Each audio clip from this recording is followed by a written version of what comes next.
It was a Friday night at Lorenzo's, a cozy Italian place with checkered tablecloths and candles flickering in red glass jars.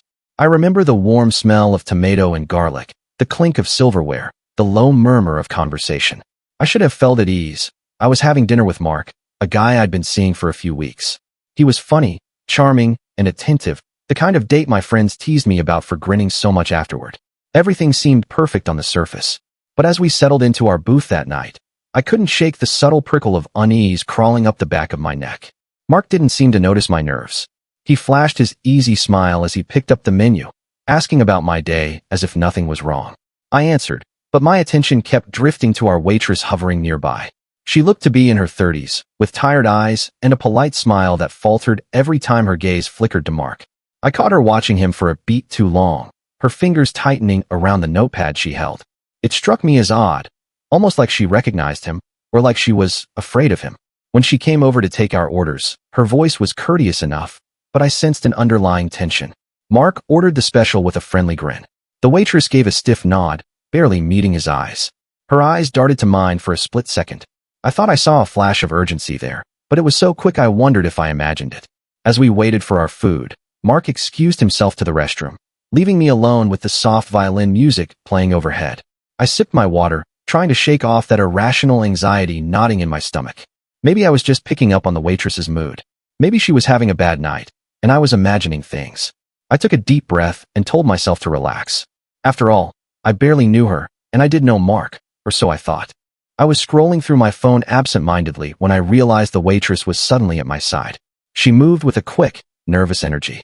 Without a word, she set down a fresh glass of water and a folded napkin next to my hand. Her lips were pressed into a thin line, as if she were biting back urgent words. Before I could even thank her, she turned and hurried off, throwing a wary glance over her shoulder toward the restrooms. My pulse kicked up. Why was she acting so strange? Heart thudding, I unfolded the napkin with shaky fingers. There was a note scrawled hastily inside, just a few words in uneven blue ink. You're not safe with him. For a second, I simply stared, not fully processing. My brain tried to reject it as some kind of prank or mistake. Not safe with him? With Mark? It didn't make any sense, yet a cold chill was already spreading through my chest. I read the message twice, my hands starting to tremble. This had to be a joke, right? My eyes searched the dining room until I spotted the waitress near the kitchen. She stood half hidden behind a swinging door, watching me intently. The look on her face was deadly serious.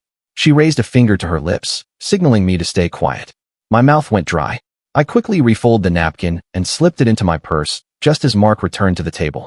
My mind was racing, but I forced a smile up at him, hoping my face didn't betray the panic welling in my throat. He sat down across from me, oblivious to the note now burning a hole in my bag.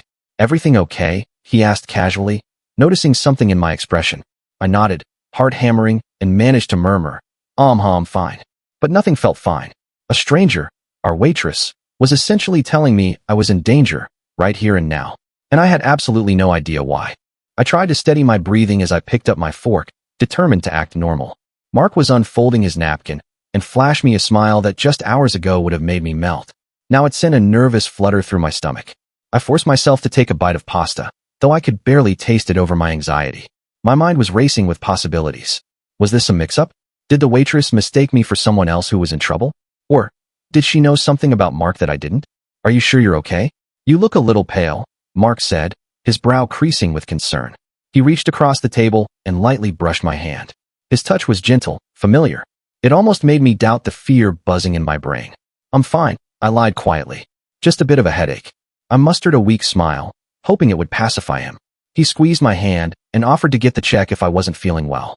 On the surface, it was the gesture of a caring boyfriend, but part of me wondered if he was eager to leave for a different reason. I swallowed hard and shook my head. No, it's okay. Let's just enjoy dinner, I insisted, not wanting to tip him off that anything was wrong. My eyes flickered over to the waitress station by the bar.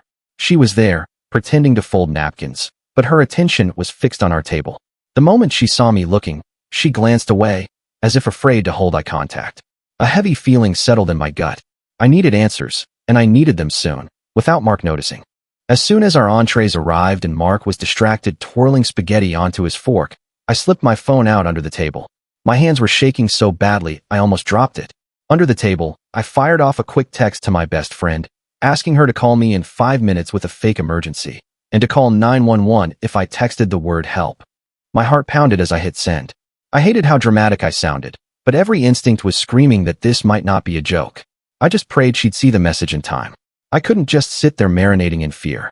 Gathering my nerve, I excused myself to the restroom, telling Mark I needed to freshen up. He nodded, mid-bite, not seeming suspicious. Still, I felt his eyes on my back as I hurried away from the table. The moment I was out of his sight, I sped up, my heels clicking against the tile as I rounded the corner toward the restrooms. My heart was hammering so loud I was sure everyone could hear it. Inside the ladies' room, I rushed to the sink and turned on the tap, the rush of water masking the unsteady sounds of my breathing. I checked the stalls, empty. Good. I needed a moment to think. Pulling the crumpled note from my pocket, I smoothed it flat on the cold counter. You're not safe with him. The words glared up at me under the harsh fluorescent light. A surge of anger undercut my fear. None of this felt fair. If Mark was dangerous, why did it have to fall on a stranger to warn me? Why not go to the police? I bit my lip, trying to swallow the rising panic. I had to do something, but what? Confront him? Run out the back door? He'd notice if I tried to flee now. The bathroom door creaked open, and I jumped, shoving the note back into my pocket. It was the waitress. Up close, I could see a sheen of sweat on her forehead and the anxious pinch of her eyebrows. She glanced around to make sure we were alone, then stepped closer. I'm sorry, she whispered, voice strained. I had to warn you. My mouth was so dry it was hard to speak. Warn me about what? What do you know about Mark? I kept my voice as low as hers, though panic edged into my words. Hearing his name made her flinch. She grabbed my hand, her fingers cold and trembling. Listen, I recognize him. He comes in here a lot. Always with different women. She swallowed hard. Last month, one of those women, she went missing. I remember her face from the news. And the way that girl looked that night. The waitress broke off, eyes darting to the door as if Mark might burst in any second. A chill rippled over my skin. Missing? My thoughts flashed to the true crime stories I'd seen on TV, the ones where the victims had no idea what was coming. You're sure it was him? I whispered, my voice barely audible over the buzzing fluorescent light. The waitress gave a tight, quick nod. I'm not 100%, she said, voice trembling. But my gut tells me something was very wrong with that whole situation. And when I saw you with him tonight, I couldn't stay quiet. Her eyes glistened, as if she might cry. I couldn't have another girl's blood on my hands by not saying anything. I felt like I was in a nightmare. The room seemed to tilt as her words sank in. Missing. Possibly worse. My head spun with denial and terror.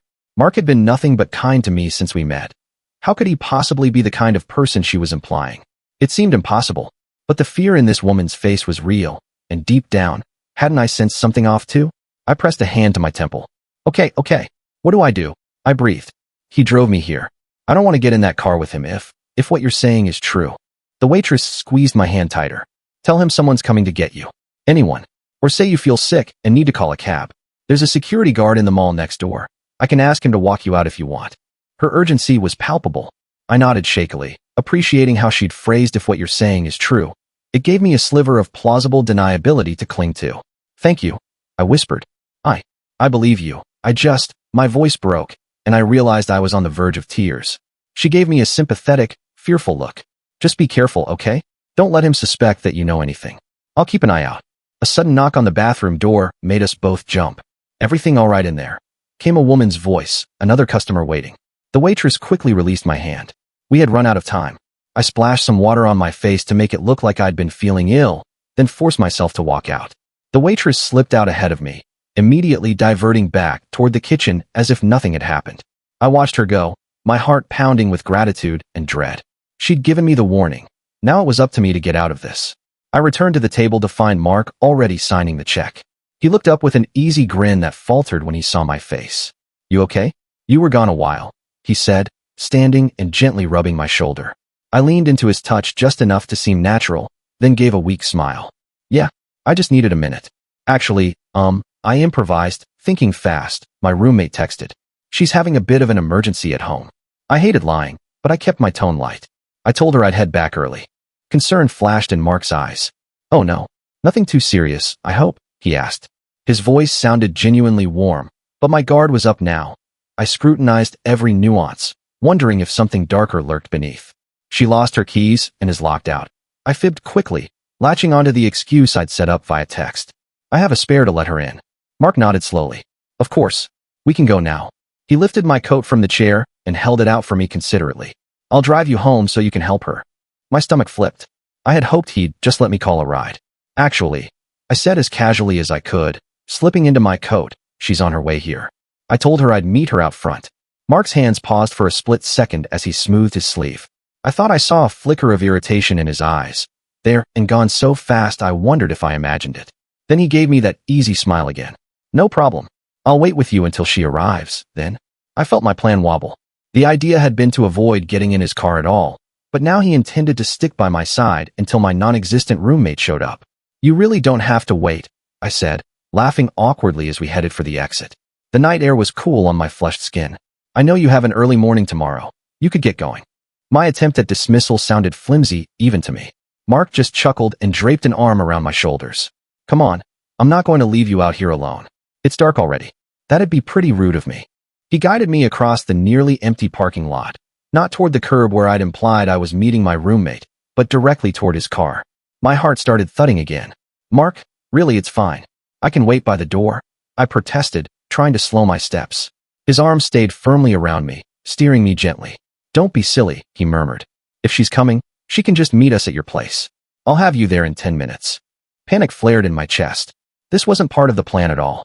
I glanced back toward the restaurant windows, hoping to catch a glimpse of the waitress or anyone, but the glass reflected only the neon open sign and the darkness beyond.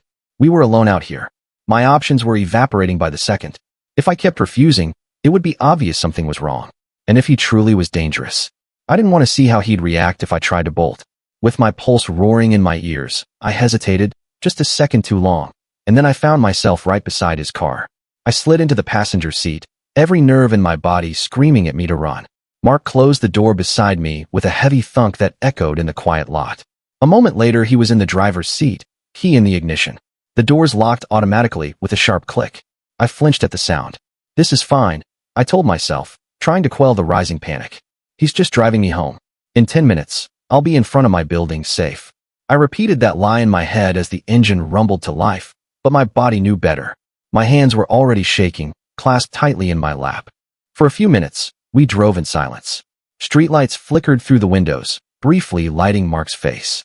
He looked calm, one hand on the wheel, the other resting on the gear shift. Too calm. I realized he hadn't asked for directions to my place. He hadn't needed to. He'd been there before. My eyes drifted to the GPS display on the dashboard. It was dark. Odd. He usually kept it on. My chest tightened as I watched the road ahead. We were headed east out of downtown, but my apartment was northwest. With every block we passed, the buildings grew sparser, the streets darker.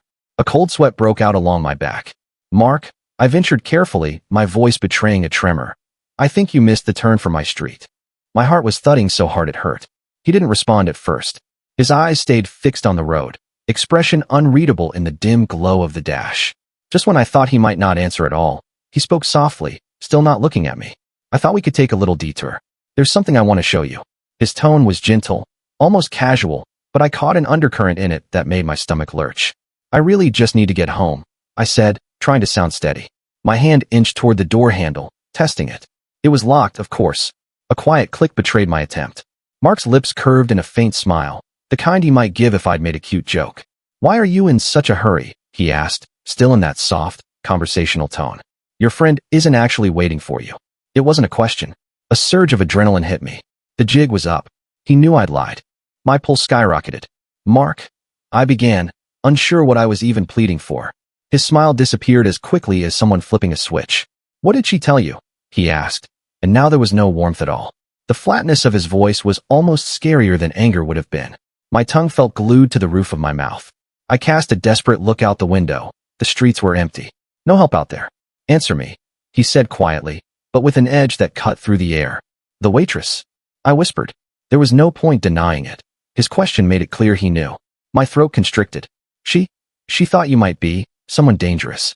My voice barely made it past the lump in my throat. Mark exhaled a soft huff, a chilling imitation of a laugh. And you believed her? He murmured. Out of the corner of my eye, I saw his knuckles go white against the steering wheel. I didn't know what to think. I stammered. He finally turned his head to look at me. The gentle, charming mask he'd worn all evening was gone. In its place was a cold, distant stare that turned my blood to ice.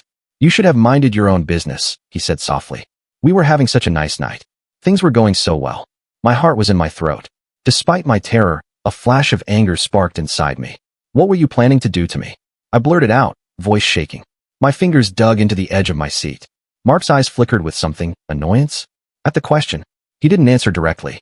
Instead he said, almost regretfully, it's a shame. I really did like you. I might have been sick right then. My worst nightmare was unfolding in real time, and I was trapped in it. I fumbled for my phone in my coat pocket, remembering my friend's promised call. As if on cue, it began to vibrate. Mark's gaze snapped to the glowing screen lighting up my purse. I saw my friend's name. Before I could react, he snatched the phone from me, his fingers brushing my knuckles with cool precision. He hit the red button to decline the call, then powered the phone off entirely. No more distractions, he muttered. Tears pricked my eyes as I stared at the dark rectangle in his hand. That had been my last lifeline. I pressed myself back against the seat, heart pounding at my ribs. Please, I whispered, barely able to get the word out. Just let me go? I won't tell anyone. I promise. Mark sighed, almost disappointed. You know I can't do that, he said. His right hand drifted off the gear shift. I saw him reach under his seat. When it emerged, the gleam of metal caught the light. A knife, small but wickedly sharp, now resting casually in his grip.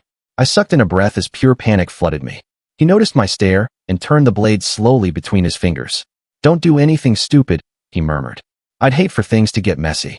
My mind screamed that this was really happening. I was locked in a car with a man who was likely going to kill me. The city lights had faded entirely. Tall dark trees flanked the road on either side now. I could barely breathe through the terror. In the faint reflection of the passenger window, I saw my own eyes, wide and shiny with tears. I had to do something. If he took me to wherever he planned, I might never come back. My gaze flickered to Mark's profile. He was focused ahead, a muscle ticking in his jaw, the knife still resting in his right hand. We were going about 50 miles an hour down a deserted stretch of road. No headlights in sight. No help. Just us. A memory surfaced in my panicked brain. Something I'd read online about never letting an attacker take you to a second location, that your odds of survival drop once you're isolated. A wild, desperate idea took hold. It could kill me, a voice of reason warned. He's going to kill you anyway, an inner voice shot back. I realized I was silently sobbing, tears spilling down my cheeks as I gripped the edges of my seat. If I was going to act, it had to be now. Summoning every ounce of courage and fury I had left, I lunged. I grabbed the steering wheel with both hands and wrenched it to the side as hard as I could. What the? Mark shouted, but it was too late. The car veered violently. Tires screeched. The world spun in a blur of headlights and trees. I was thrown against the door as we careened off the road. There was a sickening moment of weightlessness as the car left the ground. Then everything exploded in a crunch of metal and shattering glass. The impact knocked the wind out of me. For a moment, all I heard was a high-pitched ringing in my ears. I blinked, dazed, and realized the car's horn was blaring somewhere in the wreckage. We had slammed into a ditch or tree. It was hard to tell in the dark. Pain lanced through my left arm, and I tasted blood on my tongue. But I was alive. Somehow I was alive. A groan came from the driver's side. Mark. He was slumped over the wheel, but stirring. We didn't have long before he'd recover. Dizzy and shaking, I fumbled with my seatbelt. It had locked from the crash. No, no, no. I whimpered, tugging frantically as adrenaline surged anew. Through the spiderweb of cracked windshield, I could see the road, dark and empty ahead. With a sob of frustration, I yanked the belt again, and this time it released. My door was crumpled against the ditch, jammed shut, so I crawled out through the shattered window, jagged glass scraping at my coat and hands. Every part of me hurt, but fear drove me, numbing the pain. I stumbled to my feet on the soft shoulder of the road. Behind me, I heard Mark shuffling out of the driver's side with a pained grunt. I didn't wait to see how injured he was, or if he still had the knife. I just ran. The woods pressed in on either side of the narrow road, moonlight barely penetrating the treetops. My ankle throbbed with each step. Maybe I'd twisted it, but I forced myself to keep moving. The air was freezing in my lungs, sharp with the scent of pine and damp earth. Somewhere behind, I could hear Mark's heavy footsteps and the crash of brush as he gave chase. Stop, he shouted, voice raw with anger. It was the first time I'd heard him truly yell. That single word sliced through the quiet night, fueling my terror. I glanced over my shoulder and saw his shape in the gloom, not far behind. He was limping, but he was coming fast, the glint of the knife in his hand unmistakable. A whimper escaped my throat. I veered off the road and plunged into the dark trees, hoping to lose him in the thicket. Branches whipped at my face and snagged my hair. My breath tore from my chest in ragged gasps. Off to my left, I heard twigs snapping. He was paralleling my path. My chest ached and my vision blurred with tears. I ducked behind a wide trunk, clamping a hand over my mouth to muffle my heaving breaths. The night was deathly silent aside from the blood rushing in my ears. I couldn't see Mark, but I knew he was close. He'd gone quiet now, stalking me. A few yards away, a twig cracked loudly. I bit down on my hand. He was trying to listen for me. The thought of him creeping through the dark with that knife sent nausea rolling through my gut. I had to keep moving. Slowly, I crept around the tree and took off again, angling back toward the road. If the crash was loud enough, maybe a car would come. Hope flickered in my mind, keeping me from collapsing. I broke through the tree line, my feet hitting asphalt again. In the distance, I saw a pair of headlights cresting a hill. A car. A choked cry of relief escaped me. I frantically waved my arms despite the flare of pain it caused. Help! Please! I screamed into the night, sprinting toward the approaching lights. The headlights grew brighter. They'd seen me. The car was slowing. But before it could reach me, a strong hand clamped onto my shoulder and yanked me backward with brutal force. I hit the ground hard, the back of my head smacking gravel. Stars burst behind my eyes and I cried out. Mark loomed over me, breathing hard. His face was smeared with blood from a gash on his temple, warping his familiar features into something vicious. I kicked out wildly, trying to scoot back, but he dropped his weight onto me, pinning me down. He pressed the cold blade of the knife to my cheek, and I went still, a scream dying in my throat.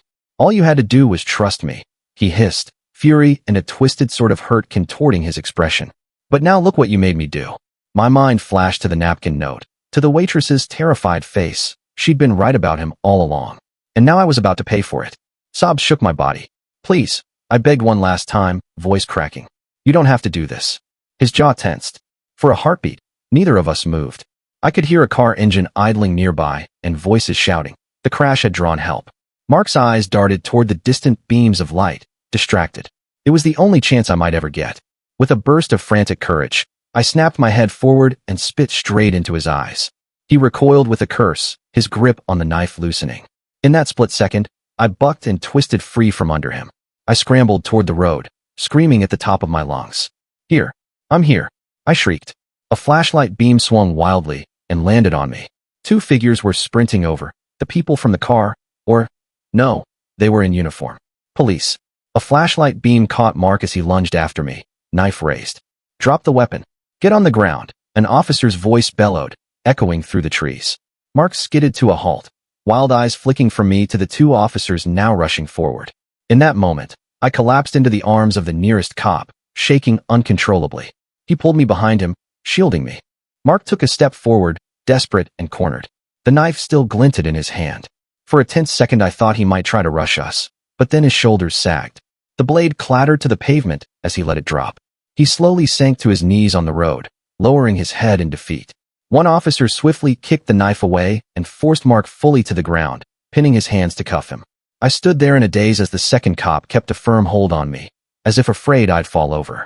I could hear my own breathing, ragged and hysterical, and the officer was saying something like, "You're okay now, you're safe," but his voice sounded distant. My vision tunneled. The adrenaline was crashing, leaving me weak and faint. It was over. The nightmare was over, and I was alive. They took me to the hospital that night for a mild concussion and a few cuts and bruises, nothing permanent. The police told me I was lucky. Lucky that someone had called in a tip about Mark as soon as we left the restaurant, which put a patrol car in the area. Lucky that the crash slowed him down. Lucky to be alive at all. It turned out Mark was already wanted in connection with two other disappearances. The waitress had recognized him from a recent news alert and alerted the police. Hearing that sent a chill through me despite the warm blanket around my shoulders. If not for her warning, I might have ended up just another missing person. 2 days later, once I'd gathered the courage, I went back to Lorenzo's. My hands were bandaged and my body ached, but I had to see her. I found the waitress wiping down a table, and the moment our eyes met, we both burst into tears. She rushed over and pulled me into a tight hug. Neither of us had words at first. We just held on, shaking. Finally, I managed to thank her, truly thank her, for what she did. She kept apologizing for not doing something sooner, for not being sure. I just shook my head and squeezed her hands. You saved me, I whispered. That set us both crying all over again. In the weeks since, the nightmares have started to fade. Still, I wake up some nights gasping, certain I see a shadow at the foot of my bed. I know it will take time to feel normal again. But I'm here, and I owe that to a woman who listened to her gut and cared enough to reach out to a stranger.